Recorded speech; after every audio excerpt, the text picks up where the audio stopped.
So tilts head and laterally flexes it and rotates the head. Okay. Your latissimus dorsi, big muscles right in the back. Is that right? You just turn that one around. Come on, baby.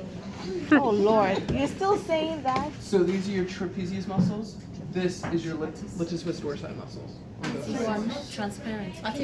So it comes from, it originates in the spinous process of T7 through T12. So you go from the thoracic spine about here and it goes out. And it inserts onto the humerus, intratubercular sulcus. So you remember how like there's that portion of the humerus right there, right? That groove between the two tubercles. That's where it inserts, right? That's all you need to know. You can just say the humerus if you want to, really. All right, and the nerve is the thoracodorsal nerve, C6 or C8, right? So even though it's from here, like the muscles are here, it's going to be innervated from up here. Okay. Okay, I want to understand the origin point again. I can see that it goes all the way down this. No, that's the fascia.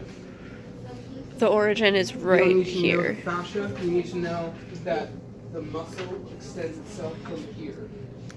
It's And it actually comes up into the humerus. there. It's responsible for extending and adducting and medially rotating the humerus, right? Okay.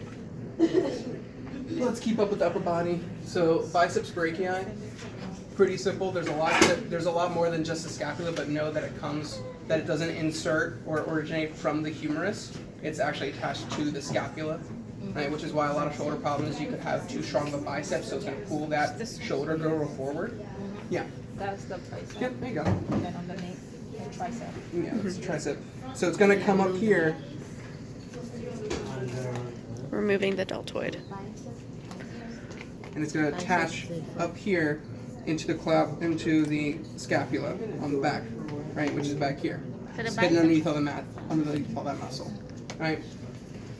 It's going to insert onto where it flexes. It's going to insert onto the radius.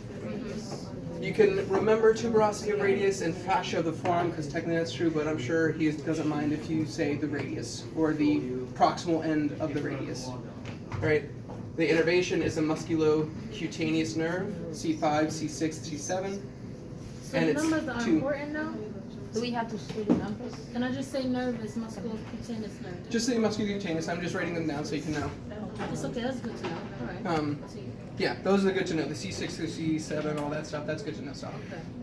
And then it's to supinate a flexed forearm. So this Can you give supination. me 5 minutes, Alex? Yes. This is about the sinuses, okay? You know from the sagittal cut of the head that this one is what? What kind of sinus is this? Paranasal. Paranasal is the whole thing, right? But specifically this one is Excuse frontal? From the cut? the sinus, the space. Nasal? Pharyngeal, right? Pharyngeal? Oh. And this one is Frontal. frontal, okay? What is the third one? The third one, yes, that is maxillary. Okay, you see it only on this model. You open this and you see it maxillary right here. Okay, Indeed, maxilla, on the maxilla, frontal, and maxillary bone. pharyngeal. And ethmoid, right? The last one is ethmoid. You will find it like this right here. You see that? So this model I forgot to. Jesus. And the two of them, right? The frontal and the pharyngeal, you see them on the sagittal cut, you know, where is it? On this one. See that? Is this your light is on? On this sagittal cut, you have this pharyngeal, you have this is frontal. But the rest you don't have it, you know, clearly as that of the wall. Just that one. You can go back, you know, you can listen to Alex. Okay, so you know that your biceps brachii is responsible for flexing the forearm, We have more of this.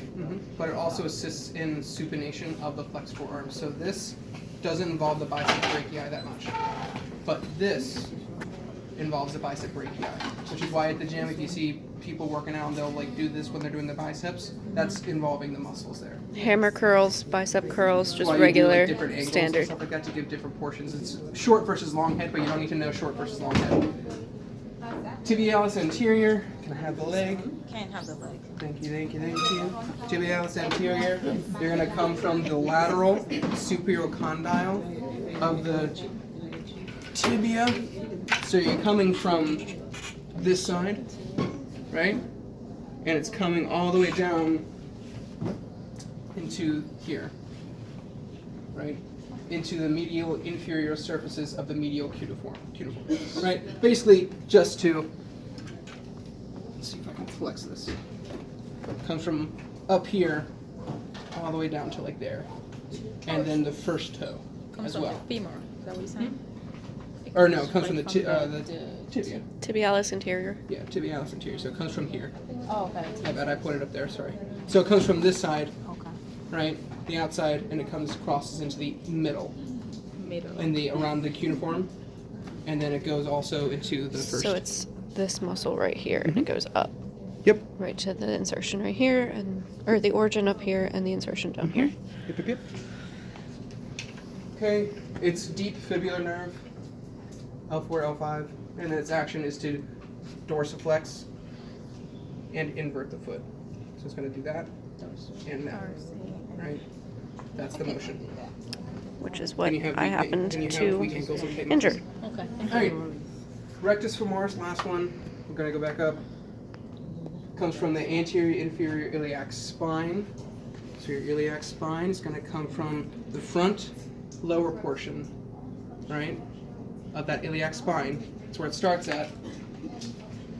And then it's going to go to the base of the patella. So you remember how the patella comes from here to the patella ligament, right? Patella, and then it continues on down into the tibia, or the tuberosity of the tibia, right? That's where it officially ends. Right? That's when it officially inserts. Can you say that again? Ends. That's where it officially inserts and ends. Okay. So it's gonna go from here to the base of the patella, but these are ligaments and tendons, right? Yeah. So technically it does stop at the tibia, right? Because it's responsible for Like that motion, extending. So it needs to attach onto the tibia to help pull it upwards, right? Or extend it out. So it's gonna extend at the knee joint, and it's gonna also help steady the hip joints, right? So if you have weak hips, it could be a possible problem. And that's the 5. Pause.